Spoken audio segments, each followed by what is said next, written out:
اور ہم غلامان اعلیٰ حضرت اس تقریب کی وساطت سے بارگاہ رضا میں خراج عقیدت پیش کرنے کے لیے یہاں جمع ہیں۔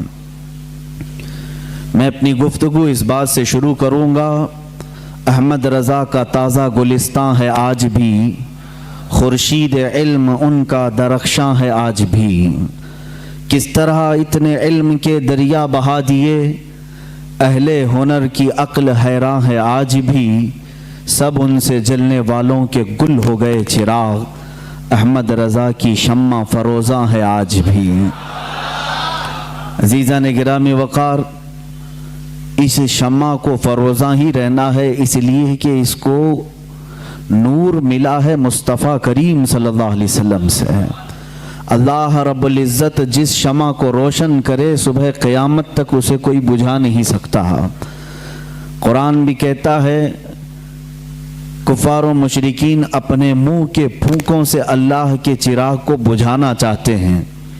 اللہ کا چراغ اسلام ہے، قرآن عظیم ہے، ذات رسول کریم صلی اللہ تعالی علیہ وسلم ہے، اور یقیناً اللہ کے رسول صلی اللہ تعالی علیہ وسلم کے نائب علماء امت اسی چراغ کی روشنی کو پوری دنیا میں پھیلانے کے لیے آتے ہیں۔ لہٰذا جو امت مصطفیٰ کی خدمت کرتا ہے، رسول کریم صلی اللہ علیہ وسلم کی نیابت کا تاج اپنے سر پر سجا کر اللہ رب العزت کے فضل و عنایت سے دین متین کی سچی خدمت کرتا ہے، مولا صبح قیامت تک اس کے چراغ کو بجھنے نہیں دیتا۔ اعلیٰ حضرت فاضل بریلوی رضی اللہ تعالیٰ عنہ کے نام پاک سے چڑھنے والے کڑنے والے پہلے بھی تھے، آج بھی ہیں، لیکن اللہ تبارک و تعالیٰ نے ان کے چرچے کو اور ان کی مدح کو اور ان کی تعریف کو کبھی کم نہ ہونے دیا۔ آج بھی ایک زمانہ بلکہ میجورٹی اس بات کی قائل ہے کہ وہ عاشق رسول تھا، فنا فی الرسول تھا، بلکہ رسول اللہ صلی اللہ تعالی علیہ وسلم کے معجزوں میں سے ایک معجزہ تھا۔ معجزہ کسے کہتے ہیں؟ معجزہ کہتے ہیں نبی سے صادر ہونے والا ایسا کام، نبی سے صادر ہونے والا ایسا کام جو عام انسانوں کی سمجھ میں نہ آ سکے اور اس کا مقابل کوئی لا نہ سکے۔ عزیزان گرامی، اعلیٰ حضرت رضی اللہ تعالیٰ عنہ کی ذات بھی آپ مطالعہ کریں تو بہت کم لوگ ہیں جو انہیں سمجھ پاتے ہیں۔ مختصر سی زندگی میں علم کے دریا بہا دیے، اور یہ اگر دیکھا جائے محنت و کسب سے، مشقت سے حاصل کیے جانے والے معاملات ہوتے تو ہم یہ کہتے شاید بہت غضب کی ذہانت تھی، بہت غضب کا حافظہ تھا، مگر بعض اوقات میں ہمیں جا کر کے یہ کہنا پڑتا ہے کتنا بھی ذہین آدمی ہو، کتنا بھی عقل کا بادشاہ ہی کیوں نہ ہو، لیکن وہ اعلیٰ حضرت امام احمد رضا خان فاضل بریلوی رحمۃ اللہ تعالیٰ علیہ کی کتابیں پڑھتا ہے تو اسے یہ بات سمجھ میں آتی ہے کہ یہاں صرف کسب کا دخل نہیں ہے، بلکہ یہ جو کچھ بھی اعلیٰ حضرت کو عطا ہوا ہے یہ علم لدنی ہے، اللہ رب العزت کی عطاؤں میں سے ایک عطا کا نام ہے۔ میرے عزیزو،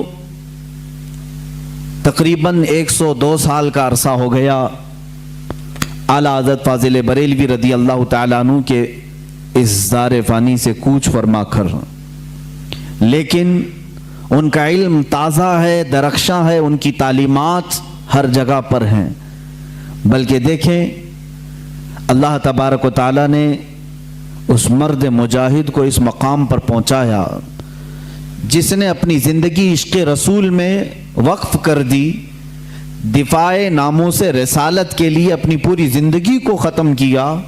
اللہ تعالیٰ نے اسی اعلیٰ حضرت کو اس مقام تک پہنچایا کہ اب کے زمانے میں عشق رسول کی پہچان کرنا ہو تو اعلیٰ حضرت کا نام لینا ہوتا ہے۔ بڑے مشائخ کی بات کر رہا ہوں، دیکھیں کسی کی شخصیت اگر رسول کریم صلی اللہ تعالی علیہ وسلم کے دین کی پہچان بن جاتی ہے تو یہ اللہ کا سب سے بڑا انعام ہے، سب سے بڑا انعام۔ یہ میں ہندوستان کی بات نہیں کر رہا ہوں، بلکہ مشہور مقولہ ہے، عرب کے علماء جو مکہ مکرمہ اور مدینہ طیبہ زادہم اللہ شرفا و تعظیما، یہاں کے جو سنی صحیح العقیدہ علماء مشائخ ہیں، ان سے پوچھا گیا کہ آپ اہل سنت و جماعت کو حق سمجھتے ہیں؟ کہا ہاں ہاں، ہندوستان، پاکستان، بنگلہ دیش، ادھر کے علاقوں سے جب کبھی کوئی آپ کے پاس آتا ہے تو آپ اسے کیسے پہچانتے ہیں؟ وہ خود بیان فرماتے ہیں، اذا جاءنا رجل من الہند، جب ہند سے کوئی آدمی ہمارے پاس آتا ہے تو ہم اس کے پاس پہلے ہی امام احمد رضا خان کا تذکرہ کرتے ہیں، پھر دیکھتے ہیں اس کے چہرے کو غور سے۔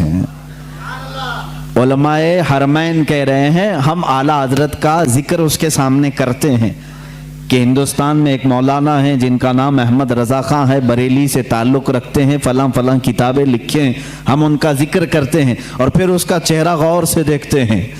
اگر چہرے پر خوشی کے آثار نظر آئے تو ہم سمجھتے ہیں سنی صحیح العقیدہ ہے، اور اگر کڑنے لگے، جلنے لگے، پہلو بدلنے لگے تو ہم سمجھتے ہیں کہ ہوا رجل من اہل البدع۔ وہ کہتے ہیں علماء حرمین، ہم اسی بات سے سمجھ جاتے ہیں کہ یہ بدعتیوں میں کا کوئی بندہ ہے۔ یہ معیار ہم نے نہیں، علماء حرمین نے متعین فرمایا۔ یہ پہچان جو اعلیٰ حضرت کی بنی، یہ اللہ تبارک و تعالیٰ کے انعامات میں سے ایک انعام ہے۔ آج کیا آپ سب کو معلوم نہیں ہے کہ ہمارے اور دوسروں میں فرق کرنے والی ذات اعلیٰ حضرت کی ہے؟ اللہ تبارک و تعالیٰ نے انہیں بنایا، لوگوں کی کیا مجال ہے کس کو کیا بنائیں گے۔ بعض لوگ کہتے ہیں یہ بریلویوں نے مل کر کے سب بنا دیا ان کو۔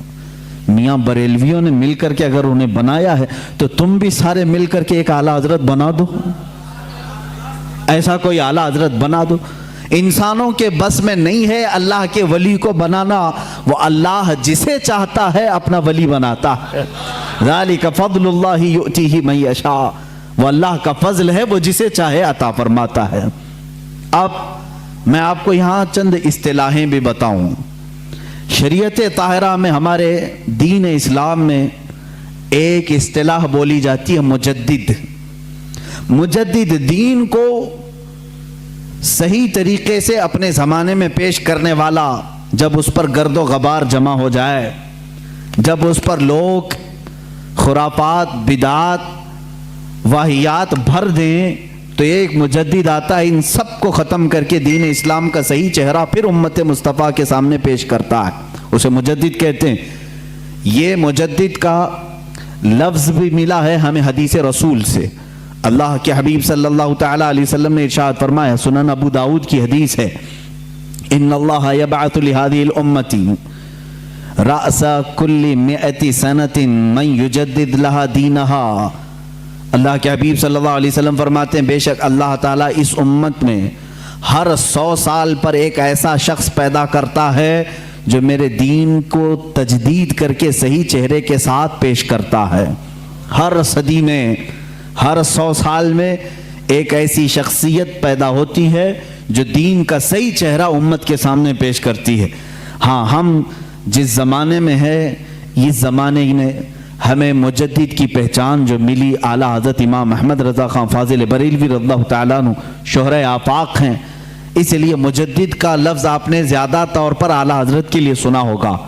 اور اس سے قبل تقریباً 13 صدیوں تک مجدد آتے رہے۔ پہلی صدی کے مجدد حضرت سیدنا عمر ابن عبدالعزیز رضی اللہ تعالیٰ عنہ کو لوگوں نے فرمایا ہے، محدثین اور فقہاء نے فرمایا ہے، وہ پہلی صدی کے مجدد تھے۔ دوسری صدی کے مجدد میں امام شافعی رحمۃ اللہ تعالیٰ علیہ کا نام پاک آتا ہے۔ اسی طرح کئی علماء ہیں، اس میں مجددین کی فہرست ایک طویل ہے۔ ایک زمانے میں کئی مجدد بھی ہو سکتے ہیں، ضروری نہیں کہ پوری دنیا میں ایک ہی ہوگا۔ تیسری صدی میں دوسرے مجدد آئے، چوتھی میں الگ آئے، پانچویں میں الگ آئے۔ امام غزالی رحمۃ اللہ تعالیٰ علیہ یہ بھی مجددین میں ہیں۔ اور اسی طرح سے 1000 سال کے بعد ہندوستان میں ایک مجدد آئے جن کو مجدد احمد فاروقی سرہندی مجدد الف ثانی کہا جاتا ہے، جنہوں نے اکبر کا لایا ہوا دین الہی ختم کیا اور دین مصطفیٰ کی پھر سے نشو نما کی۔ وہ مجدد الف ثانی امام ربانی جن کا لقب ہے وہ احمد فاروقی سرہندی، ان کے بعد پھر مجدد آئے سیدنا عبدالعزیز دہلوی رحمۃ اللہ، شاہ عبدالعزیز محدث دہلوی رحمۃ اللہ تعالیٰ علیہ۔ 14ویں صدی کے حالات میں تھوڑے سے آپ کے سامنے بتا دوں، یہ 13 صدی کے جو مجدد آئے انہوں نے اپنے اپنے زمانے میں تجدیدی کارنامے فرمائے، ان کے زمانے میں جو چیلنجز تھے ان کا مقابلہ انہوں نے کیا، امت مصطفیٰ پر دین مصطفیٰ پر آنے والی ساری بلاؤں کو انہوں نے دور کیا۔ جس انداز سے بھی یہ طوفان کھڑے ہوتے، مجدد اپنے ذات کے ساتھ، اپنے قلم کے ساتھ، اپنی زبان کے ساتھ جہاد کرتا اور شریعت طاہرہ کا دفاع کرتا۔ 14ویں صدی کے حالات ایسے تھے میرے عزیزوں۔ ہندوستان کے حالات میں اگر آپ کو بتاؤں، یہاں کے پس منظر کو آپ کو پہلے سمجھنا ہوگا، پھر اعلیٰ حضرت کی ذات آپ کو سمجھ میں آئے گی۔ اللہ کے حبیب صلی اللہ تعالیٰ علیہ وسلم کے وارث اور حضور اکرم صلی اللہ علیہ وسلم کے نائب یا علماء امت نے کس طرح کی قربانیاں دی۔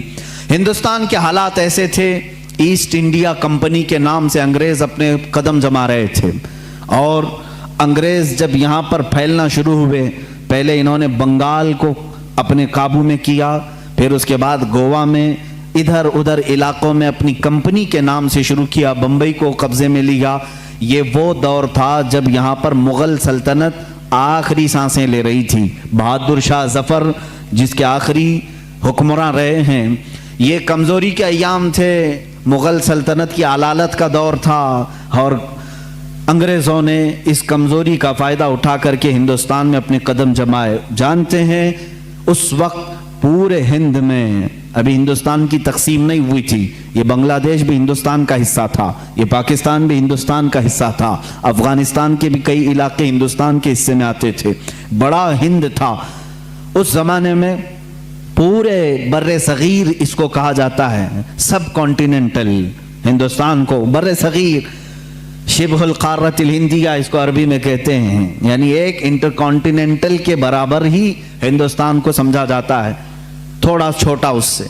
اتنے پورے علاقے میں پورے مسلمانوں کا عقیدہ ایک ہی تھا، وہ اہل سنت و جماعت، یا اگر کچھ تھے تو رافضی اور شیعہ تھے تھوڑے سے، لیکن پورے بر صغیر میں مسلمان صرف اہل سنت و جماعت تھے۔ انگریز جب یہاں پر ہندوستان میں آئے تو ان کو سب سے زیادہ خطرہ کس سے تھا؟ انہوں نے اپنی کتابوں میں لکھا، علماء اسلام سے انہیں خطرہ تھا۔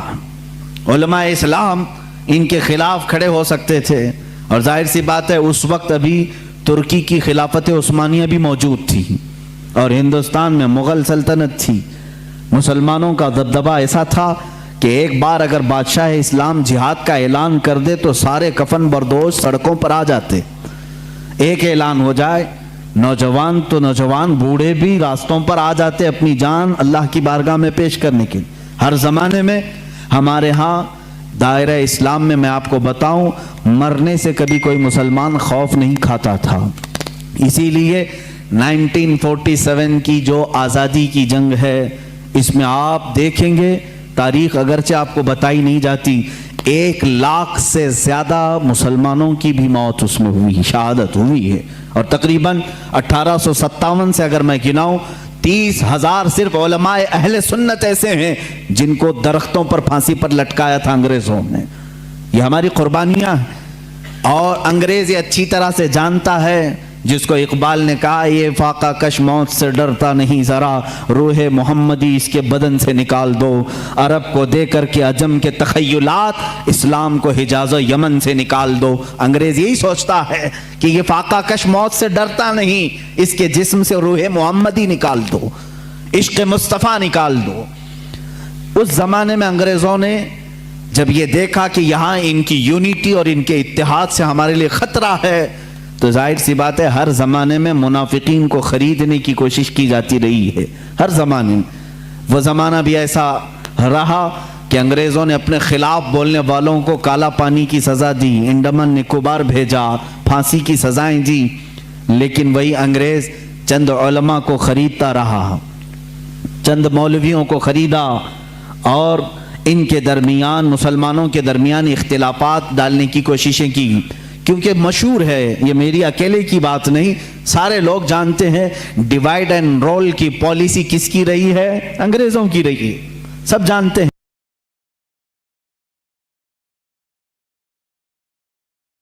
ہاں بالکل، مجھے اس بات سے خوف نہیں ہے، ڈیوائیڈ اینڈ رول کی پالیسی انہی کی لائی ہوئی تھی، تفرقہ پیدا کرو، ٹکڑے کرو اور اس کے بعد حکومت کرتے رہو، اختلافات ڈالو۔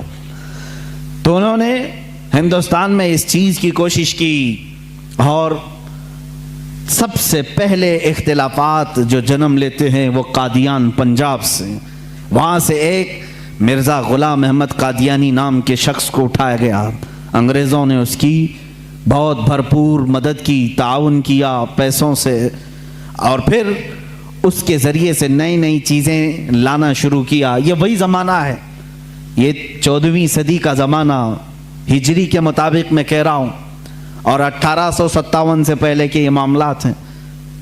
مرزا غلام احمد قادیانی کھڑا ہوا اور نئی نئی باتیں دین میں لایا، لیکن انگریزوں نے اسے ایک غلطی یہ کروا دی کہ اس کو نبی بھی بنا دیا۔ اس نے اعلان کر دیا کہ میں محمد صلی اللہ علیہ وسلم کے بعد دوسرا نبی ہوں، میرا نام احمد ہے، مجھ پر وحی آتی ہے، انگلش میں فرشتے وحی لے کر کے آتے ہیں۔ یہ غلام احمد قادیانی کی پھکائی شروع ہوئی۔ ظاہر سی بات ہے امت مصطفیٰ اس وقت بیدار تھی، تقریباً ساری امت نے بالاتفاق اس کو ریجیکٹ کیا اور اس کو کہا کہ یہ اس امت کا دجال ہے، اس کو خارج اسلام مانا۔ اور آج بھی پاکستان میں بھی قادیانیوں کو مائنورٹی میں رکھا گیا ہے، مسلمانوں میں نہیں، وہاں پر نہیں ہے۔ اس کا رونا یہ پوری دنیا میں روتے ہیں۔ ان کا تعلق ہی نہیں ہے اسلام سے، کیونکہ ہماری بیس اور ہماری جڑ ہے ختم نبوت کو دل و جان سے ماننا۔ رسول کریم صلی اللہ تعالیٰ علیہ وسلم کے بعد کوئی دوسرا نبی نہیں آ سکتا۔ غلام احمد قادیانی نے یہ خلفشار مچایا ہندوستان میں۔ ظاہر سی بات ہے عوام تو عوام ہے، کل انعام ہے، یعنی بھیڑوں کی طرح۔ ہوتا یہ ہے کہ اگر آج بھی شیطان بھی کھڑا ہو جائے تو اس کے چند مرید تو ہو ہی جاتے ہیں، ہو ہی جاتے ہیں۔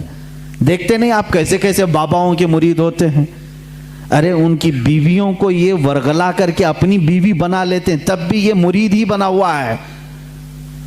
یہ ہوس کے پجاری، ایسے بھی حالات ہمارے سامنے موجود ہیں، حرام کاریاں کھلے عام دیکھتے ہیں پھر بھی اس کے مرید ہیں۔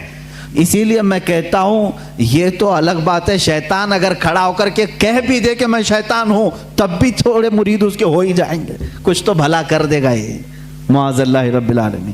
اسی طرح غلام احمد قادیانی کا کفر ظاہر تھا، ختم نبوت کا انکار تھا، باوجود اس کے کچھ ماننے والے اس کے فالوورز تھے، جس کی وجہ سے ہندوستان میں اختلافات کی ہوا شروع ہو گئی۔ اب یہاں پر معاملات ایسے آئے کہ پھر ایک علاقہ ایسا ہے، علی گڑھ مسلم یونیورسٹی کو تو آپ جانتے ہیں، لیکن اگر میں اب کھولوں بہت سارے تو کچھ لوگوں کے اب دلوں میں چبھن ہوگی، پیٹ میں درد بھی ہوگا۔ لوگ یہی کہیں گے کہ مولانا اختلافات کی بات کرتے ہیں، بانٹنے کی بات کرتے ہیں، فرقے کی بات کرتے ہیں۔ میرے عزیز، حق بات بتانے کو اگر تم فرقہ واریت سمجھو گے تو یہ تمہارا کوڑ ہے، یہ تمہارا مرض ہے۔ اگر کوئی یہ بتا دے کہ یہ شکر ہے، یہ گوبر ہے، تو تم کیا کہو گے؟ یہ فرقہ پیدا کر رہا ہے۔ فرقہ نہیں میرے عزیز، تجھے بتا رہا ہوں حلال کیا ہے، حرام کیا ہے۔ میٹھا کھا لے اور غلاظت چھوڑ دے، اسی لیے تو علماء بتاتے ہیں۔ کیا ہمارا ذاتی کوئی جھگڑا ہے کسی سے؟ کوئی ہماری پراپرٹی پر آ کر بیٹھا ہوا ہے؟ کوئی میرے کپڑے چھینا ہوا ہے؟ کچھ نہیں ہے میرے عزیز ہو۔ جو باتیں میں عرض کر رہا ہوں اس کو توجہ سے سنیں، اور مجھے کسی کو گالیاں دینے میں کوئی شغف نہیں ہے اور نہ میری زبان ایسی ہے، لیکن جو حقوق اسلام ہے اور دین کے جو حقوق ہیں وہ میں بتا کر رہوں گا۔ ایک طرف غلام احمد قادیانی کی خرافات، دوسری طرف سر سید احمد خان، اس نے ایک نئے فرقے کی بنیاد رکھی نیچریت. یہ کیا تھا؟ یہ بھی انگریزوں کے پاس سے پڑھ کر کے آیا, جو بانی ہے مسلم یونیورسٹی کا. ظاہر سی بات ہے وہاں کے ٹیچرز, وہاں کے اساتذہ کو کچھ باتیں بری لگتی ہیں, کچھ باتیں بری لگیں گی, لیکن یہ حقیقت ہے اور تاریخ سے تم منہ موڑ نہیں سکتے. سر سید احمد خان واپس آ کر کے قرآن عظیم کی بہت ساری باتوں کا انکار شروع کر چکا تھا. اس نے یہ کہنا شروع کیا کہ معجزات کوئی چیز ہی نہیں ہے, قرآن میں کسی معجزے کا ذکر ہی نہیں ہے, ہر چیز کی بدل کر کے تعویل کر دی. کہا فرشتے ہوتے ہی نہیں ہیں, انسان کے اندر جو نیکی کرنے کی طاقت ہے اسی کا نام فرشتہ ہے. شیطان کا کوئی وجود ہی نہیں ہے, وہ کہتا ہے کہ برائی کرنے کی جو صفت ہے انسان کے اندر اسی کا نام شیطان ہے. قرآن پاک کی پوری تفسیر بدل ڈالی. جنات کا انکار, جنت و دوزخ, ارے میاں کس نے دیکھا؟ یہ نیچریت تھی. نیچریت کا مطلب ہے نیچر کو ماننے والے ہیں. جو دکھ رہا ہے بس اسی کو ماننا ہے, جو نہیں ہے اس کو نہیں ماننا ہے. اور اس کے علاوہ حضور اکرم صلی اللہ تعالیٰ علیہ وسلم کے متعلق بھی بہت ساری نئی باتیں اس نے رکھی. قیامت کے دن شفاعت کے متعلق اور دیدار الہی کے متعلق سر سید احمد خان نے لکھا ہے کہ اللہ کا دیدار ہو ہی نہیں سکتا, نہ زندگی میں, نہ موت کے بعد, نہ جنت, نہ دوزخ, ایسی کوئی چیز ہی نہیں. میاں ہندو تو عقیدہ رکھتے ہیں نرگ اور سورگ کا, وہ تو بیچارہ ان سے بھی نیچے آ گیا. یہ تمام چیزیں نیچریت اس زمانے میں پھیلی. اب کچھ مسلمان ادھر بھی فالوورز.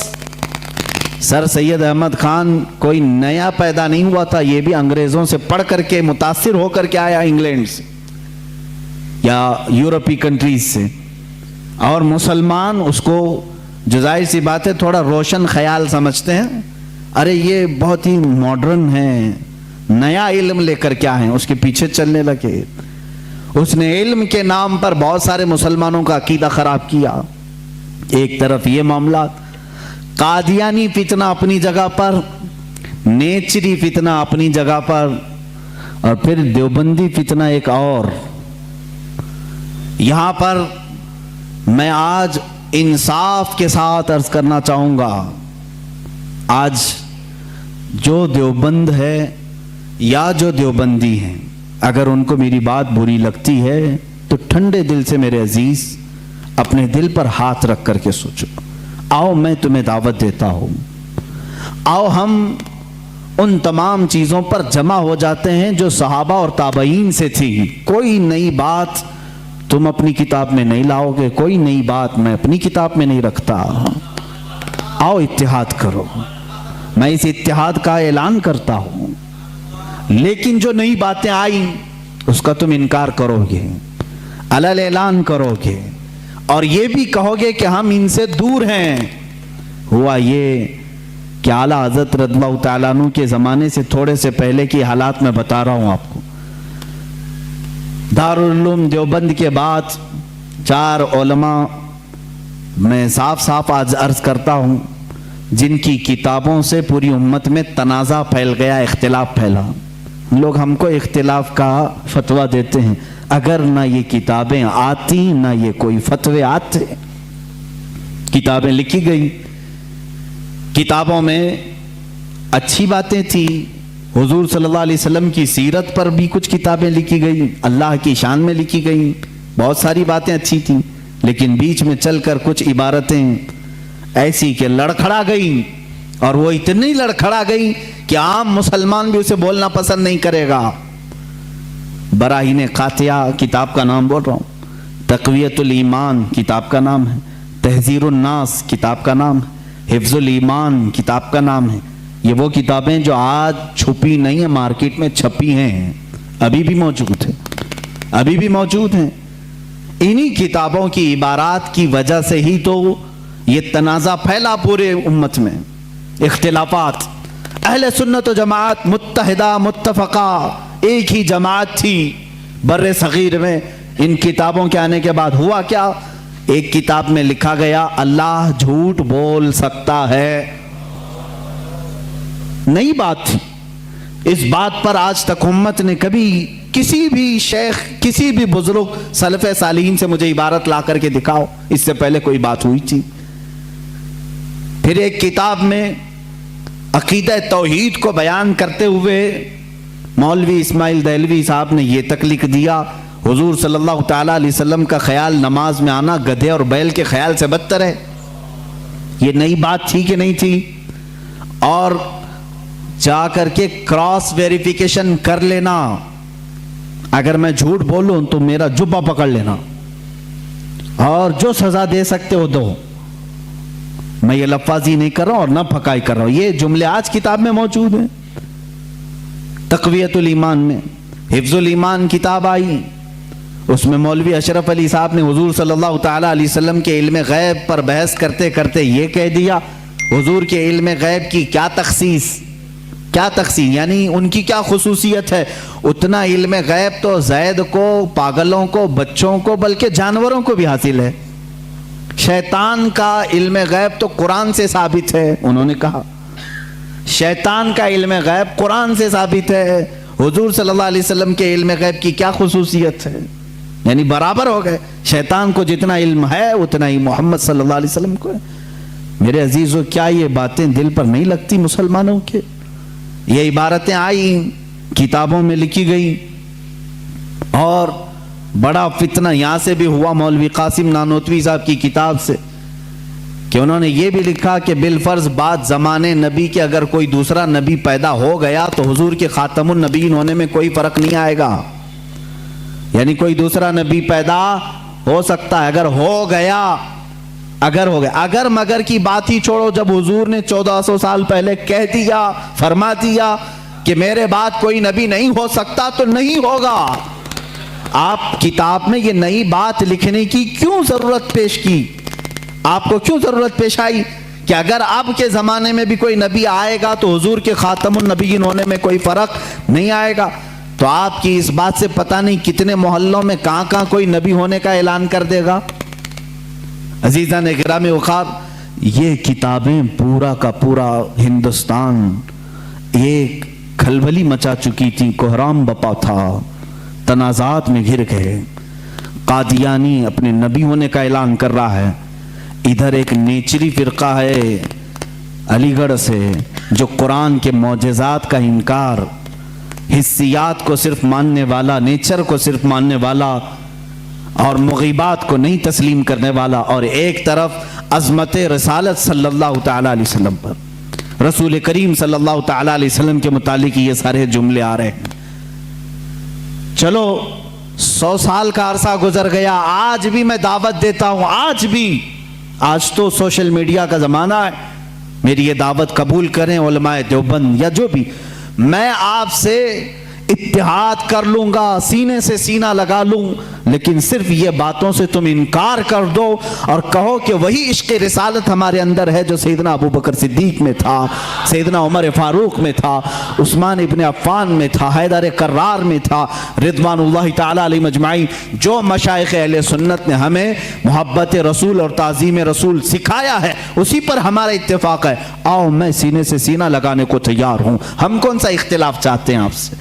ہم کون سا اختلاف چاہتے ہیں؟ ہمارا یہ ایک بات یاد رکھ لیں، اگر میں آج نام لے کر کے کسی کو کہہ رہا ہوں تو صرف اس لیے کہ ہمارا دین ہی یہ کہتا ہے جو ان سے نا آشنا ہو اس سے ہمارا کوئی تعلق بھی نہیں، ہمارے رشتے ناتے اگر ہیں تو صرف عظمت رسالت سے جڑے ہوئے ہیں، جو نبی کا ہے وہ ہمارا ہے۔ اسی لیے سرکار مرشدی پیر و مرشد تاج الشریعہ رحمت اللہ تعالی علیہ نے فرمایا ہے، نبی سے ہو جو بیگانہ اسے دل سے جدا کر دیں، نبی سے ہو جو بیگانہ اسے دل سے جدا کر دیں، پدر مادر برادر جان و مال ان پر فدا کر دیں۔ اسی وقت ایمان کو پہنچو گے، اسی وقت ایمان کو پہنچو گے۔ اب یہ حالات میں بتا رہا ہوں آپ کو، انڈیا کے، ہندوستان کے، اکھنڈ بھارت کے حالات، مسلمانوں میں تفرقہ پیدا کیا انگریز، اور انہوں نے اپنے مال، اپنی حکومت، اپنی سلطنت کو پھیلانے کے لیے، بہادر شاہ ظفر کا قتل ہو چکا تھا، اس کے بعد علماء حق نے محسوس کر لیا کہ انگریز درمیان امت تفرقہ ڈال کر اپنی کرسی سنبھالنے کی کوشش کر رہا ہے تو وہ مرد مجاہد علامہ فضل حق خیر آبادی رحمۃ اللہ تعالی علیہ نے دلی کی جامع مسجد سے فتویٰ صادر فرمایا کہ انگریز ہندوستان کا دشمن ہے، ان سے قتال کرنا فرض ہے مسلمانوں کو۔ اسی فتوے کی بنیاد پر زندگی بھر کی عمر قید کی سزا میں ان کو انڈمان نکوبار بھیجا گیا، وہیں پر ان کی وفات ہوئی۔ آج مزار بھی ان کا جزیرہ انڈمان میں ہے۔ مولانا کفایت علی کافی رحمۃ اللہ تعالی علیہ جو 1857 کی یہ جو غدر ہے، اس کے بعد کے علماء اہل سنت کی بات میں کر رہا ہوں، انہوں نے محسوس کر لیا اسی زمانے میں کہ انگریز نے فرقہ پیدا کر دیا ہے، کچھ علماء اس کی بولی بول رہے ہیں۔ ظاہر سی بات ہے یہاں کچھ علماء جو مدرسہ بنا رہے تھے ان کو ماہانہ مشاہرہ مل رہا ہے انگریز حکومت سے، علی گڑھ کو پاؤنڈ آ رہے ہیں انگلینڈ سے، اور دیگر علماء کو پاؤنڈ آ رہے ہیں، اور یہاں جو علماء ان کی ان خرافات کو بیان کر رہے ہیں ان کو پھانسی پر چڑھایا جا رہا ہے۔ مولانا کفایت علی کافی رحمۃ اللہ تعالی علیہ جن کے اعلیٰ حضرت بھی بڑی عزت فرمایا کرتے تھے، وہی کفایت علی کافی جنہوں نے اپنی ایک نعت میں کہا تھا کوئی گل باقی رہے گا نہ چمن رہ جائے گا، پر رسول اللہ کا دین حسن رہ جائے گا، اطلس و کم خواب کے پوشاک پہ نازاں نہ ہو، اس تنے بے جاں پہ خاکی کفن رہ جائے گا۔ یہ جو نعت انہوں نے لکھی تھی اس وقت جب آپ کو پھانسی کے پھندے پر چڑھایا جا رہا تھا، یہ مولانا کفایت علی کافی۔ پھر مولانا عنایت احمد کاکوروی رحمۃ اللہ تعالی علیہ جن کو جیل کی سلاخوں کے پیچھے انگریزوں نے بند کیا، اس ایک عالم ربانی نے پتھر کی ٹھیکری سے دیواروں پر پوری علم الصیغہ کتاب لکھ دی تھی، جو آج بھی عالم کورس کی کتاب میں پڑھائی جاتی ہیں۔ عزیزان گرامی وقار، اگر انگریز کو علماء سے محبت تھی اور وہ مدرسے کی سنگ بنیاد میں آ رہے تھے تو ان علماء کے ساتھ وہ کالا پانی کی سزائیں اور موت اور پھانسی کی سزائیں کیوں دے رہے تھے؟ آپ سمجھا کریں، کچھ علماء کو وہ شہید کر رہے تھے اور کچھ علماء کو وہ پیسوں سے پال رہے تھے۔ یہ حالات بڑے دیگرگوں تھے، امت میں تفرقہ اختلافات آ چکے تھے۔ اب یہ وہ زمانہ تھا، نیچریت اپنے پاؤں پھیلا رہی ہے، قادیانیت اپنے پاؤں پھیلا رہی ہے، دہریت اپنے پاؤں پھیلا رہی ہے، اور ایک طرف غیر مقلدیت بھی اپنے پاؤں پھیلا رہی ہے۔ ہندوستان کی سرزمین جو اہل سنت و جماعت کا گہوارہ تھی، اولیاء کا مرکز تھی، یہ خواجہ ہند کا ہندوستان تھا، یہ محبوب الہی کی وراثت کی زمین تھی۔ یہاں صابر کلیری کے مجاہدات تھے، یہاں بابا فرید کے نغمے تھے، یہاں پر اولیاء کاملین کا گلشن تھا، یہ تمام صوفیاء کاملین کے پروردہ مریدین کا ایک عظیم گلستان تھا۔ اس گلستان کو کئی انگریزوں نے اپنے پاؤں سے کچلنا شروع کیا، اس میں خزاں آنے لگ گیا، اس حسین گلدستے میں، ہندوستان کے گلدستے میں پھول مرجھانے لگے۔ نیچریت کا غلبہ آیا ہے، وہابیت کا غلبہ آیا ہے، قادیانیت کا فتنہ سر ابھار رہا ہے، الہاد و بے دینی کا فتنہ سر ابھار رہا ہے۔ اب ہندوستان کی سرزمین پر ایک ایسے مرد قلندر کی ضرورت تھی جو موسیٰ کا جلال لے کر فرعون کے مقابل میں آئے، جو ابراہیم کی ثبات قدمی لے کر کے نمرود کے سامنے آئے۔ اب ایک ایسے مرد قلندر کی ضرورت تھی جو صدیق کی صداقت اپنے سینے میں رکھتا ہو، فاروق اعظم کی عدالت اپنے سینے میں رکھتا ہو، عثمان ابن عفان کی حلم و بردباری اپنے سینے میں رکھتا ہو۔ ہندوستان کو اب ایسے مرد قلندر کی ضرورت تھی جو حیدر کرار کی شجاعت بھی رکھتا ہو، غوث اعظم کا نائب ہو، خواجہ ہند کا وارث ہو۔ اللہ رب العزت نے ہندوستان کے سنی مسلمانوں پر وہ احسان عظیم فرمایا جب صوفیاء کے مرکز اور اولیاء کاملین کی خانقاہیں آواز دینے لگی، الہا اب ہند کا کیا ہوگا؟ یہاں تو اب چادریں نہیں، اب گاگریں نہیں، یہاں اولیاء کی بارگاہ میں آنے سے روکا جا رہا ہے، وسیلے کو شرک، استمداد کو کفر کہا جا رہا ہے، عظمت رسالت پر حملے ہو رہے ہیں، نماز میں رسول کے خیال آنے کو برا بھلا کہا جا رہا ہے، پیٹ پیچھے کی خبر نہ ہونے کی حضور کے بارے میں کہی جا رہی ہے۔ الہا اب کون اس دین کا وارث ہوگا، جانشین ہوگا، محافظ ہوگا، نگہبان ہوگا؟ آواز آئی غیب سے، اللہ رب العزت نے پورے ہندوستان کے اس سائے پر ایک ایسی عظیم سلطنت کو بیدار فرمایا جس سلطنت کا نام ہم یوں کہتے ہیں ملک سخن کی شاہی تم کو رضا مسلم، ملک سخن کی شاہی تم کو رضا مسلم۔ جس سمت آ گئے ہو سکے بٹھا دیے ہیں، اس عظیم ہستی کو اللہ تعالیٰ نے جلوہ فرمایا جس کو پوری دنیا سنیت اعلیٰ حضرت کنز الکرامت، جبل الاستقامت، دریائے نعمت، آقائے رحمت، کنز الکرامت امام اہل سنت امام احمد رضا خان فاضل بریلوی کے نام سے جانتی ہے۔ اسی لیے میں نے کہا احمد رضا کا تازہ گلستان ہے آج بھی، خورشید علم ان کا درخشاں ہے آج بھی، سب ان سے جلنے والوں کے گل ہو گئے چراغ، احمد رضا کی شمع فروزاں ہے آج بھی۔ عزیزان گرامی، اس امام اہل سنت فاضل بریلوی کی جس گھر میں ولادت باسعادت ہوئی وہ عام گھرانہ نہیں تھا، علمی گھرانہ تھا، بزرگوں کا گھرانہ تھا، تقوی و پرہیزگاری کے شعار رکھنے والوں کا گھرانہ تھا۔ اعلیٰ حضرت رضی اللہ تعالیٰ 10 شوال المکرم بریلی شریف میں سنیچر کے دن جب آپ کی ولادت ہوئی، ظہر کا وقت تھا، یہ اعلیٰ حضرت امام احمد رضا خان رحمۃ اللہ تعالیٰ علیہ مولانا نقی علی خان رحمۃ اللہ تعالیٰ علیہ کے گھر پیدا ہوتے ہیں۔ مولانا نقی علی خان اعلیٰ حضرت کے والد ماجد زبردست عالم دین، فقیہ کامل، ولی کامل تھے۔ آپ کے دادا مولانا رضا علی خان رحمۃ اللہ تعالیٰ علیہ قطب الوقت تھے۔ آپ کا سلسلہ نسب اعلیٰ حضرت رضی اللہ تعالیٰ عنہ کا افغانستان کے بڑھیج قبیلے کے پٹھانوں سے ملتا ہے۔ بعض محققین نے کہا ہے کہ صحابی رسول تک آپ کا نسب پہنچتا ہے، واللہ اعلم۔ اعلیٰ حضرت رضی اللہ تعالیٰ عنہ جس وقت اپنی آنکھیں کھولے ہیں، باپ کو مولانا نقی علی خان کی شکل میں ایک عظیم ولایت کا سرتاج دیکھے ہیں، اور پرورش بھی اس انداز میں ہوئی۔ الحمدللہ جن کے گھر علمی ہوتے ہیں، تقوی والے ہوتے ہیں، وہاں کی ہواؤں میں بھی علم ہوتا ہے۔